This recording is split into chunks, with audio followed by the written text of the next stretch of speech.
All right, thank you very much and welcome, ladies and gentlemen, to Bunge la Mwananchi Youth Wing Press Brief, today being on 30th of May 2025. Well, my name is Anthony Karumba, the Gen Z's national spokesperson at Bunge la Mwananchi, and today I stand here not as a politician, not as a praise singer.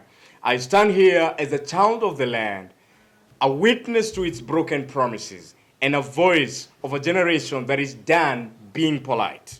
We are the Kenya's Gen Zs, and we are not the future, we are the present. We are the ones building brands on TikTok. We are running business on Instagram. We are doing delivery jobs, tech gigs, farming, tutoring, anything to survive, and still the system is rigged against us. Degrees gather dust, shine shift doesn't work, the current finance model doesn't work, and still they want us to be patient. The praises of Bunge mocks us, and every time we speak up, the government says, be patient. Patience won't pay our rents. Our VP comrades. We are informed, not indoctrinated. We know how this country runs, who eats, who borrows, who steals, and who covers it up. We are not fooled by suits and slogans. You want us to hustle, right? We have done it. But hustle culture is not an economic plan. We want real policies, not staged conferences. We want access to capital, not empty promises. We want jobs based on merits, not loyalty to political families. And let us talk about the cost of living, because this is not an accident. It is a policy choice. You choose to tax fuel, and we pay more to get to work. You choose to borrow recklessly, and we pay for debts we never saw. We are done clapping for thieves. We are digital generation, and we demand digital democracy. We will not be silenced online. We will not be threatened for asking questions. We will not be trackled. We will not be flagged or intimidated into fear. Kenya is not your inheritance. Kenya is our country too. We want dialogue and not dictatorship. Real conversation, not government PR. We want to sit at the decision-making table, not to be offered photo ops and youth summits stacked with cronies. To those in power, understand this. 2027 is not far. We will organize. We are organizing. We are voting. We are rejecting tribal puppetry. We will not choose leaders by last names. We will choose leaders by vision and courage. And if you cannot hear us now, you will feel us then. And I want to finish by saying this. We've been silent for a long time, but it's because we've been upset because our voices has amounted to nothing. In the year 2024, last year in the month of June, we went to the streets and we raised our voices. We advocated and we said, we want good governance. We want accountable leadership. We want responsible leadership.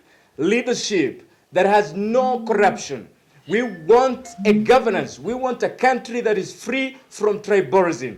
And of course, we cautioned our leaders. But now look at what is happening. The politics of 2027 and campaigns have become the order of the day, almost the daily bread of Kenya. Every day on highlights, we are only seeing government versus opposition. Who did this to who did this? And now the big question lies in our hearts as this. Good people, when are we going to canvass matters that matters most to the children and the generations of this nation, the Gen Zs of this nation? There are no jobs. They are jobless. Millions of people. The promises that were made during campaigns, we cannot see any changes. All we're asking is to see a system that is working. We are not going to take sides as we want to see the system working for the people, because before 2027, there is life. And after 2027, there is still life. As we know, no other country except Kenya. If you destroy Kenya, you are destroying our future. And that is why we cannot keep quiet. The other day during the national prayer breakfast, the pastor from the US who said that we are children of this land. We are not bad people. We are not ungovernable. We are good people. We know where we are going. We know who we are. We know what we deserve. And that is why we raised our voices and said we cannot sit down when our country is going to the south. And so we want to say this from here. The president asked for forgiveness from us, the Gen Zs. And if indeed he meant it from his heart, it is time we get on the table. Us too, as Gen Zs, we know, when you gave us the platform, came online, we actually turned up in large numbers, millions of people. But our emotions and rage was high. And that is why we couldn't listen. Some of us went to the excesses of calling you Baba Shireen. But now, the old is gone. Let bygones be bygones. It's time to build our nation together, because still the problems you were canvassing have not been solved, and the agony still remains in head. Until we get a solution, we get on the table and we solve these things. And now, I want to introduce with me here, it is the leadership. For a long time, people have been saying that Gen Zs are disorganized. We have seen some people taking their advantage. Others came to say they are the leaders of Gen Zs, and they lead them to nowhere. Now, from this table here, we want to say Gen Zs are no longer leaderless. We have our leaders here. We have the leadership that is visionary, people that wants the best for this nation. And with me here, of course, I want to introduce our Secretary General for this Bunge la Mwananchi Youth Wing, Mr. Boniface. Welcome, sir. Thank you very much, my fellow members, Gen Z. Thank you, the four members of the fourth estate. We converge here to take another route, another stand as a National Youth Wing Bunge la Mwananchi regarding the online war, which is about to create an enmity between two countries who we are brothers and sisters. The online war is between Kenya and Tanzania, but as National Youth Wing Secretary General, our stand is that we stay in peace. Let's not ridicule each other. We have intermarried. We do business together. Even the colonial boundaries should not be existing. Let's trade freely. Let's stay as one. And even for our Tanzanian counterparts, Mama Suluhu, feel free to even invite some of us as Gen Z from Kenya. We come and interact with the Gen Z from TZ, and we share a platform, we integrate, and we socialize. So that's our stand. No more online ridiculing, no more online bashing. Tafadhali tukaa kama ndugu na dada. Sisi tumeoana, tunafanya biashara mingi. In fact, we need each other more than we need the outside countries. Tunahitaji Tanzania zaidi kuliko vile tunahitaji hata America. Asante sana. Thank you very much. All right, and let's now hear from our organizing secretary. That is Bunge Wing organizing secretary. Thank you very much. We come here as the youth of this country, and being a national organizer, I want to talk about this thing of social media. And we currently, the Parliament of Kenya, the Parliament of the Republic of Kenya, have a certain bill to do with social media. I want to tell these people that we are in the 21st century. They cannot come here to regulate social media because of their politics, because of politicking.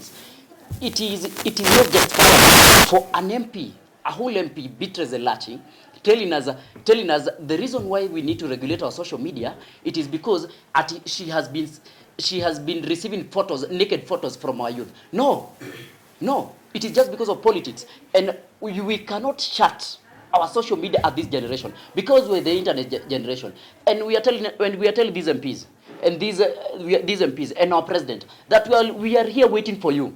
We are here waiting for this. We are here waiting for this bill. The time that it will come to that parliament, you will know that we are the youth of this country. We will manage our social media, and we will fight for this country. Youth power. Youth power. We are saying our social media. We are saying the social media. We don't have any problem with the social media. We are asking this politician to address the reality on the ground. The reality on the ground, it is about our economics, it is about our employment, it is about the issues, the accountabilities. Issue is not about the social media. And for that short, thank you very much. Free to be. Yes, Just a correction, is actually the head of operations. That is Elias Mwangi. He comes from Oranga County. Of course, now let's hear from our organizing secretary, Joshua Nyajom from Siaya. Welcome, sir. To the members of the Fourth Estate and fellow Gen Z, power. My name is Nyanjom Joshua, and it's true. We know the issues that are healing this nation. The issues that are healing this nation are issues that heals every other part of this region. My friend said in June 25th we went to the street. It's true, but I want to tell the fellow Gen Zs that the clarion call of revolution, it's not to say that Pluto must go. That is not the clarion call of the revolution. Yeah. The moment we'll have a clarion call that deals, it's an issue based. We need to have an independent treasury. We need to have an independent judiciary system. We need to do away with these treaties that we signed with other countries.